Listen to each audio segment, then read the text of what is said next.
اور شیطان کو جانتے ہیں دیگر گناہ کرانے کے مقابلے میں بدعت کرانا زیادہ پسند ہوتا ہے، زیادہ پسند، کیونکہ گناہ گار گناہ جو کرتا ہے تو سمجھ کے کرتا ہے کہ یہ گناہ کا کام ہے۔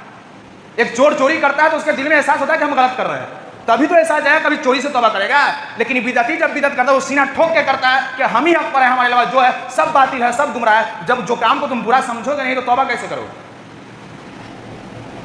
کچھ سیدھے سادھے ایسے مسلمان میں کہ چلے تو جاتے ہیں، ہماری نیت نہیں ہوتی ہے وہاں جانے کی۔ یہ کیسی بات ہو گئی بھائی؟ شراب تو پی لیتے ہیں لیکن نشے کی نیت نہیں ہوتی، چوری تو کر لیتے ہیں لیکن چوری کرنے کی نیت نہیں ہوتی ہے، تو یہی بات ہو گئی۔ غلط کام پہ نیت نہیں دیکھی جاتی ہے جی۔ کوئی چور چوری کر رہا ہو اور اسے پوچھا ہے کیوں چوری کیا تھا؟ غریبوں کے اندر صدقہ کرنے کے لیے چوری کیے تھے، تو آپ اس کی نیت کی وجہ سے اس کو چھوڑ دیجیے گا، یا وہ نیت کی وجہ سے وہ چیز اچھا ہو جائے گا؟ غلط کام میں، جو کام حرام ہے اسلام میں، اس کام میں نیت نہیں دیکھی جاتی ہے، وہ صرف کام دیکھا جاتا ہے۔ یہ رول اور اصول سمجھیے آپ۔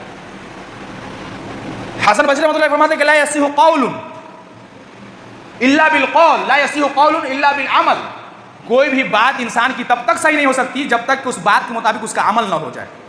ولا یصح قول وعمل الا بالنیہ، اور کوئی بھی بات اور کوئی بھی کام اس وقت تک درست ہو ہی نہیں سکتا جب تک کہ اس کام اور بات کے متعلق انسان کی نیت صحیح نہیں ہو جائے۔